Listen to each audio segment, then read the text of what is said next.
Muito bem, graça e paz. O mês de junho, para nós wesleyanos, é recebido com muito carinho, com muito amor, porque registra-se nele, em 1738, o Dia do Coração, ou o Dia da Experiência do Coração. Alguns chamam abrasado, aquecido, fervoroso. Importante é que naquele dia, John Wesley teve uma experiência interessante, dia 24 de maio. E, por conseguinte, também, na Igreja Metodista Wesleyana, comemora-se o Dia do Pastor Wesleyano. Bom, eu não queria, este ano, gastar o seu tempo e o meu falando sobre, de novo, na experiência do coração. Já falamos vários anos, demos dados históricos, eu já estive pessoalmente no local, embora que hoje seja um shopping, não é mais aquela casa que ele recebeu esse coração, né, novo. Mas eu queria trazer a vocês o que era fruto da experiência de oração de John Wesley, que, nesse caso, então, impactou toda uma geração. E hoje eu quero falar sobre a oração da aliança. Ele estabeleceu que todo mês de janeiro, todo começo de ano, primeiro culto, a primeira ceia, então os metodistas iriam ler a oração do pacto, a oração da aliança. Não é uma reza, é uma oração. É um relato bíblico equilibrado que os metodistas, ano após ano, renovam o seu pacto com Deus. Eu vou buscar a primeira oração e depois nós vamos trabalhar um pouquinho em cada tópico desta oração. Ela está aqui, vamos buscar aqui no nosso PowerPoint. Deixa eu colocar aqui do começo para você ter uma ideia melhor do que estamos falando. Vamos lá.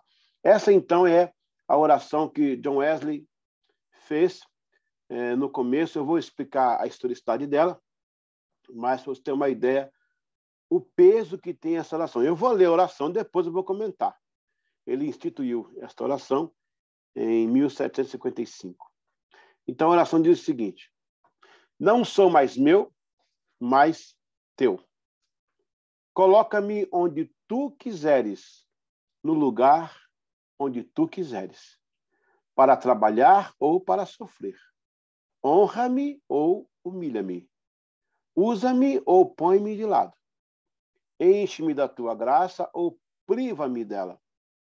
Dá-me todas as coisas ou não me des nada. Tudo coloco nas tuas mãos. E agora, bendito e glorioso Deus, Pai, Filho e Espírito Santo, tu és meu e eu sou teu. Assim seja, e que este pacto feito na terra seja ratificado no céu. Amém e amém. Você notou a profundidade que tem essa oração? Como cada tópico ali fala muito, vamos trabalhar agora cada tópico, tá bom? Então, lembrando, este ano estamos também, da mesma forma, como todos os anos, comemorando o 24 de maio, que é o Dia do Coração aquecido, abrasado, ou a experiência do coração. Mas vamos focar um pouco essa oração do pacto. E eu convido aos pastores, aos ministros, missionários, para voltar essa prática. Nós perdemos isso no caminho. Onde está nosso legado? Coloca aí 1º de janeiro, ou seja, 1º culto de janeiro, todo mundo fica em pé, vamos ler esse pacto, ler essa oração, fazer essa oração para nossas vidas e renovar o sentimento cristão do povo metodista, tá certo? Vamos buscar, então, mais agora a oração de uma forma mais específica. Nós vamos para a historicidade. Vamos trabalhar um pouco essa parte histórica da oração, ok? Vamos começar aqui, então. Já estamos com o screen aqui colocado. Vamos lá. Que oração é essa? Né? Qual é essa oração? O que ela significa? O que ela tem para nós? Né? Que oração é essa? Sentindo que deveria cuidar mais das almas que se achegavam às suas pregações e tendo como objetivo aumentar a comunhão dos metodistas, Wesley traz para a liturgia dos serviços a oração do pacto com Deus. Em 25 de dezembro de 1747, Wesley sente a necessidade de que o povo inicie o ano de 1748 com um pacto renovado diante do Senhor. Percebemos que, neste momento, há uma iniciativa, porém faltava um objeto de motivação. Assim, depois de 7 anos permeando esse interesse espiritual, nasceu a oração do pacto com Deus, cujas frases são de impacto e de uma chamada profunda na presença de Deus, para um viver santo e piedoso. Durante 280 anos, esta oração tem sido feita não como reza ou algo parecido, porque é escrita e as pessoas podem imaginar tal coisa, mas como um norte, um texto, um mapa, para principiar disciplinadamente uma relembrança dos pactos que fizemos outrora com Deus. Vamos lá, um pacto, uma aliança. Esta oração vai além de um simples falar com Deus, é uma aliança para toda a vida. Bom, vamos agora ao histórico, a historicidade desta oração, como ela surgiu, de que forma ela surgiu. Oração do pacto com Deus. A partir de um estudo acurado sobre mais intimidade com Deus, Wesley foi influenciado pelas obras de Richard Allen e criou o culto da oração do pacto com Deus. Em 1784, quando escreveu um compêndio litúrgico, inseriu este culto como parte da liturgia metodista. Este serviço ficou marcado entre os metodistas britânicos e nas colônias inglesas. No entanto, os metodistas americanos não deram merecida atenção. Consequentemente, nós também, os brasileiros, né, gente? Talvez envolvidos pelo sentimento de independência total da Inglaterra, colocaram até mesmo esse sentimento em libertação da igreja inglesa da mesma forma. Na verdade, Charles Hornstein, um clérigo da Metodista Unida dos Estados Unidos, é quem faz essa observação. Os serviços da aliança são raramente encontrados nos dias de hoje.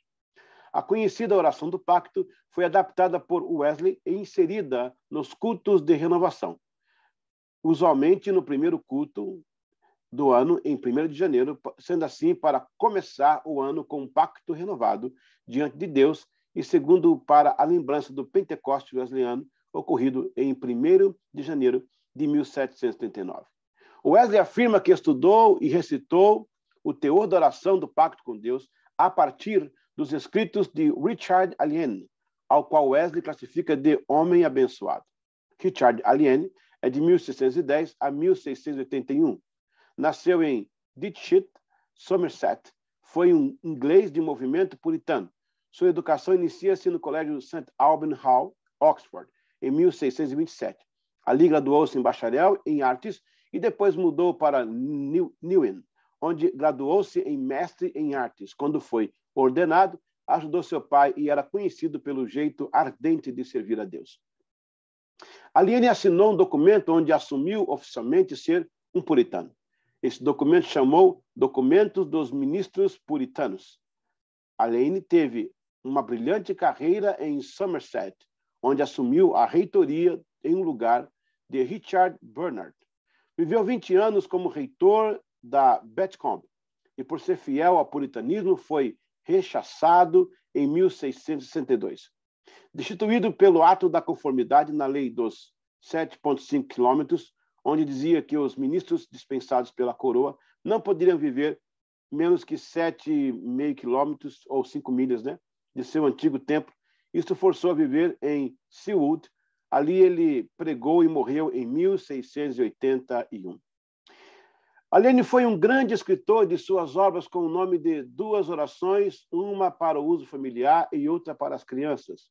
2 prayers, one for the use of families, and the other for children, 1670. E também a Companion for Prayer, em Londres, 1680, Compaixão em Orar. Acredita-se que John Wesley tenha extraído a oração do pacto com Deus daí. Em 1755, Wesley introduziu o serviço da oração do pacto entre os metodistas. Wesley descreveu o primeiro serviço da aliança, uma nota semelhante encontra-se no seu jornal do Tempo. Há um registro de como foi a realização do primeiro culto de renovação. Assim diz o registro. Realizamos o culto na segunda-feira, 11 de agosto de 1755, na igreja francesa em Spitalfields, em Londres, com 1.800 pessoas presentes. Embora o impacto desta oração tenha feito parte da vida dos metodistas em muitos lugares do mundo, até o dia de hoje, outras denominações também usam o mesmo costume em suas celebrações. Apesar de Wesley atribuir a autoria desta oração de compromisso a Allen, pode-se notar uma forte influência pietista e um toque suave do puritanismo, muito embora não se tenha a oração original nos autos históricos. Wesley assume que a adaptou. Ele confeccionou panfleto em 1780 com a oração na íntegra para as pessoas terem em mãos nas ruas e adicionou um comentário dizendo ser uma oração de cunho profundo e pesado, mas uma boa indicação para um renovo do nosso pacto com Deus. Mesmo tendo sido o início do culto especial do compromisso em agosto, no entanto, com o passar do tempo ficou estabelecido ser um momento especial para o início do ano, ou seja, em janeiro. Porém, hoje difere-se em algumas igrejas wesleyanas. Algumas realizam na passagem do ano, outras no primeiro culto do ano novo. Muito bem, a oração do pacto com Deus. Vamos agora entender, você viu aí a parte histórica, né? E estamos aqui colocando que Wesley não foi o autor dessa oração. Ele leu os escritos de Richard Aliene, adaptou e usou para o povo muito disso. Agora vamos analisar cada tópico da oração. Olha que interessante. Primeiro, vamos ver primeiro a oração de novo. Não sou mais eu, não sou mais meu, mas teu. Coloca-me onde tu quiseres, no lugar que tu quiseres, para trabalhar ou para sofrer. Exaltar-me ou humilhar-me. Usa-me ou põe-me de lado. Enche-me da tua graça ou priva-me dela. Dá-me todas as coisas ou não me des nada. Tudo ponho nas tuas mãos. E agora, bendito e glorioso Deus, Pai, Filho e Espírito Santo, tu és meu e eu sou teu. Assim seja, e que este pacto agora feito na terra seja ratificado no céu. Amém. Vamos agora analisar frase por frase desta oração. Não sou mais meu, mas teu. A oração do pacto com Deus inicia-se com uma entrega total, abnegação. O cunho desta entrega é o cerne da inteira submissão a Deus, sua palavra e suas ordenanças. Se a submissão for uma competição entre a nova vida e o velho eu, não haverá progresso na vida espiritual. Consequentemente, também não terá efeito na vida comum. O estabelecimento de um novo andar com Deus implica em abandonar as práticas e seguir um caminho novo, com novas atitudes, com correção de caráter, com ajuste de alma, com uma conversão genuína, pautada em confissão de pecados, arrependimento, abandono de velhas práticas e o rompimento com pecados domésticos.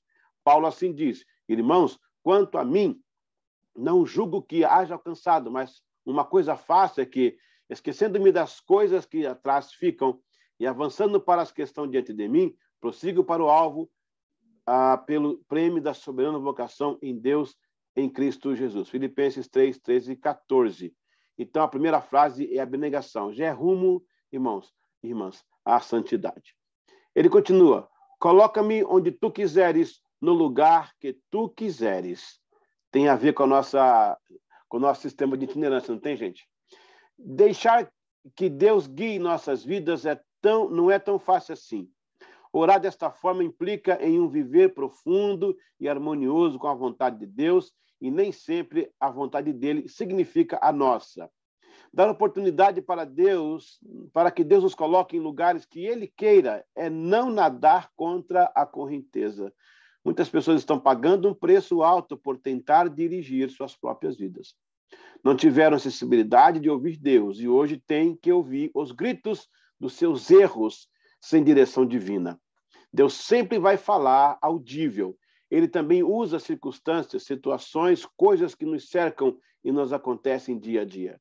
Assim que voltamos dos Estados Unidos, onde vivemos por 12 anos de nossas vidas, as pessoas nos inquiriam com perguntas tipo: por que vocês voltaram? Lá não era melhor? Por que voltar? Chegaram até a pensar que fomos deportados, o que nunca aconteceu. O que acontece é que Deus nos trouxe e os Estados Unidos pode ser um bom país, mas viver onde Deus quer que vivamos torna-se o melhor lugar do mundo para se viver. A Bíblia diz, em João 21, que Pedro voltou à pesca e nada conseguiu, porque Deus não quer a gente fazendo coisas que não é para fazer. Deus definitivamente toma o controle. Outra parte da oração: para trabalhar ou para sofrer. Enquanto muitos correm do trabalho e todos evitam o sofrimento, esta oração nos empurra mais para o epicentro da situação. Ele nunca disse que seria fácil, até mesmo usou em dizer: pegue a sua cruz e siga-me. Não pense que é uma oração para chamar miséria e sofrimento. Ela quer dizer que não há ociosidade na seara do Mestre. Aqui não é um lugar de descanso, de delícias, de uma profissão rentável e estável. Tem trabalho e tem sofrimento também. Jesus era filho de Deus e passou por tudo que passou, por muito trabalho, Isaías 53. E muito sofrimento, Lucas 22, 44. A obra só avança nas mãos de quem está disposto a trabalhar, mesmo que isto implique em sofrer. Paulo disse, desde agora ninguém me inquiete, porque trago no meu corpo as marcas do Senhor Jesus. Gálatas 6,17. Se você está buscando promoção, sucesso, algo fácil, seu lugar não é servindo a Deus numa boa. Implica em renúncia, vida casta, preço a pagar diante do que o pecado promove em nosso redor. Vida piedosa, amor incondicional e servir com o mais alto grau de nobreza humana. Outra parte da oração, exalta-me ou humilha-me. Exaltar-me ou humilhar-me. Para Deus exaltá-lo ou humilhar. Parece que esta parte ficou ambígua, mas não. O que podemos, com um olhar limitado, perceber é que ele está dizendo, se eu não for suficientemente humilde para deixar o teu trabalhar agir em minha vida, não sendo apto a te dar todas as honras, permite-me que me trates e me corrijas no mais profundo do meu caráter, não importando quanto isto venha me relocar ao meu lugar de crescimento. Talvez seja esta leitura ou algo mais que o Espírito Santo esteja ministrando ao seu coração agora, enquanto está lendo esta parte da oração do pacto com Deus. Exaltar-me no sentido de me conduzir ileso pelo meio da prova, vendo fluir da sua presença em minha vida, família e ministério. Humilhar-me para que eu nunca esqueça que tudo vem de ti, tudo é para ti e é de ti. A ti te damos glória. Como disse Davi, porque quem sou eu e quem é meu povo para que pudéssemos oferecer voluntariamente coisas semelhantes, porque tudo vem de ti e do que é teu, todamos. 1 Crônicas 29, 14. A outra parte da oração, usa-me ou põe-me de lado.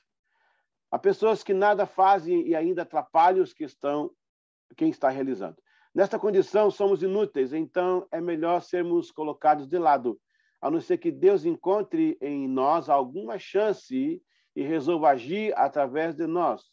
Quando entendemos o valor da graça preveniente, descobriremos que não trabalhamos sozinhos. Tenho visto colegas se arrastarem porque assumem uma aventura solo. Ou Deus nos usa e deixamos-nos ser usados, ou que Ele nos coloque de lado para que outros, que até sendo menos capacitados que nós, façam o que deveríamos estar fazendo. Creio que aqui vale a frase, a fila anda. Nada Deus fará por seu povo ou pela cidade se não for através de quem Ele pode contar. E mesmo assim, se ainda formos insensíveis ao seu chamado, e respondendo ele, disse-lhes, digo-vos que, se esses se calarem, as próprias pedras clamarão. Lucas 19, 14. A obra dele será realizada se perdemos a chance que os tem dado aos outros. Ele usará. E a pior coisa na vida é entender que tem pessoas que foram colocadas por Deus para fazer a tarefa que negligenciamos ou fomos incapazes de não fazer, mas de entender a vontade de Deus para aquela área em nossas vidas. Está ficando difícil, né? Está apertando? Essa é a oração do pacto. É a oração que todo metodista wesleyano deveria fazer todos os anos, inclusive os pastores e missionários. Enche-me da tua graça ou priva-me dela. Meu Deus do céu. Essa é uma das partes que eu mais gosto. Não existe meia graça, unção pela metade, graça infante, ou outra coisa semelhante. Graça é graça e quando vem é completa. Ou tem graça ou não tem. Deus não usa a linguagem da metade, da insuficiência, da incompletabilidade. Deus é pleno e completo. Ele não meio que usa. Ele usa ou não usa. Ele faz ou não faz. E quando desfaz, não deixa para outro dia. Deus não ensaia. Ele está pronto. E Deus não reproduz. Ele cria. Moisés quebrou as primeiras tábuas que Deus fizera no Monte Sinai. E ele depois, por ver a maldade do povo de Israel, as quebrou. Deus não reproduziu outras. Moisés teve que fazer tudo de novo. Por Deus ser assim, ele também não aceita meia entrega.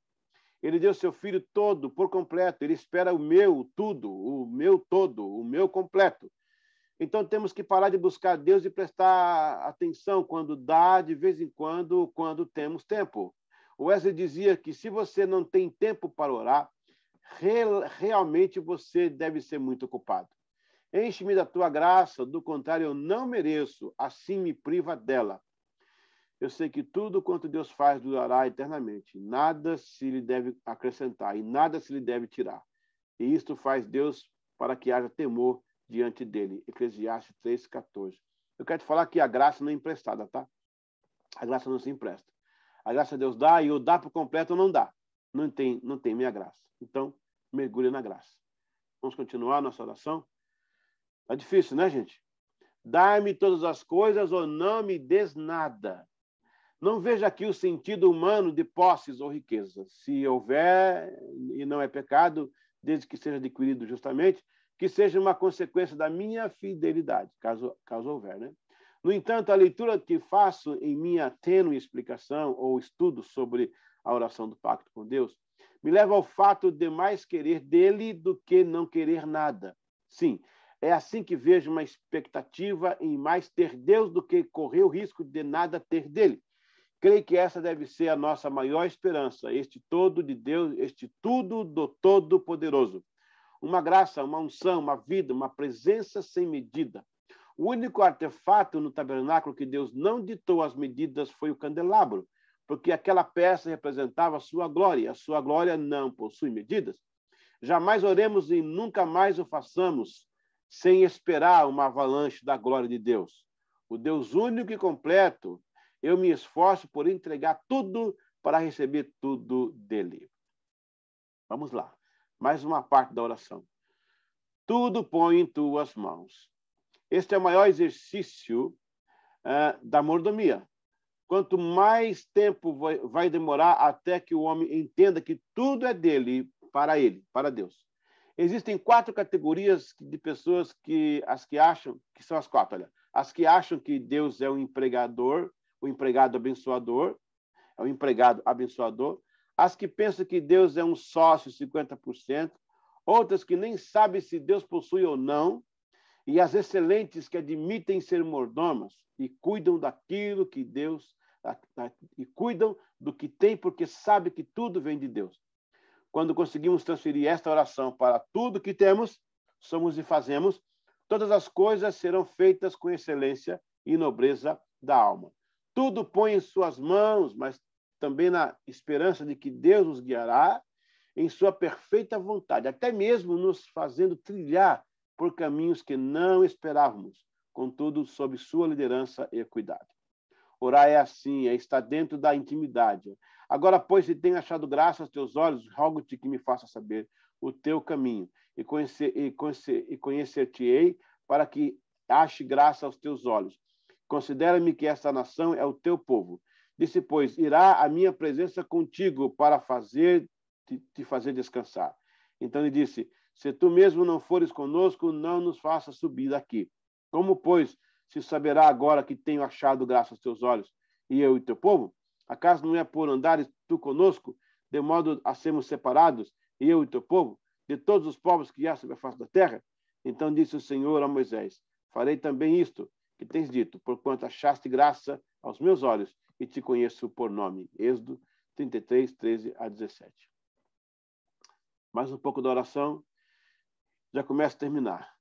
E agora, bendito e glorioso Deus, Pai, Filho e Espírito Santo, tu és meu e eu sou teu, assim seja. Parece que foi atingido o alvo da oração. Seria essa uma declaração de alívio por testificar que a oração finalmente foi ouvida? Note que a oração volta onde começou. Ela abre e fecha na mesma dimensão. Tu és meu e eu sou teu. Uma entrega que inicia e termina na mesma perspectiva, dando assim um sinal de totalidade, compromisso, fidelidade e lealdade. Ou seja, a oração do pacto com Deus foi iniciada sob uma base de senso de entrega e termina na mesma dinâmica. Essa capacidade de pertencer e nunca esquecer nos leva longe de toda vaidade. Quando uma pessoa, depois que recebe tudo que Deus está legitimando a fazer e se envaidece, sempre adultera ou com uma pessoa mesmo ou com a heresia ou a vaidade. São 3 mulheres que podem trair a palavra de Deus. A heresia, uma mulher ou a vaidade. Mantenha-se fiel, leal. Eu sou teu, tu és meu. Não interrompa esse ciclo de confidência, fique nele. E agora vamos para o finalzinho. Este pacto feito na terra seja ratificado no céu. Amém. Também vos digo que se 2 de vós concordarem na terra acerca de qualquer coisa que pedirem, isso lhe será feito por meu Pai que está no céu. Veja que John Wesley usa esse princípio bíblico aí, né, sobre a concordância. Mateus 18, 19. O princípio da concordância sela um acordo. Não é interesse de Deus fazer as coisas aleatoriamente, e nem mesmo Ele espera que façamos tudo sozinho, pelos nossos próprios esforços. Deus é relacionamento. Aliás, esse sempre foi o projeto dele, desde quando criou o mundo e formou o homem. A oração do pacto com Deus não é uma reza, um terço, uma ríspida lápide de religião fria e morta. É uma motivação para que eu possa aumentar minha iniciativa de não fazer mais orações ao vento do momento, e sim algo profundo, centrado e cheio do temor de Deus. Muito bem, aqui está a bibliografia. Vamos voltar para a nossa parte da sala. Ok, está aí então a oração do pacto, ou a oração da aliança. Meu conselho é que não só 24 de maio, em que se evoca o coração aquecido, abrasado, a experiência do coração, a gente possa pensar um pouco mais em oração mesmo. Quem sabe fica a dica aí, todo primeiro culto de janeiro, os wesleyanos leem essa oração e fazem um pacto com Deus. Tá bom? Muito obrigado, Deus abençoe. Essa foi mais uma produção do Instituto de Pesquisa Audios Gate. Ore por nós e continue participando. Até lá. Deus abençoe.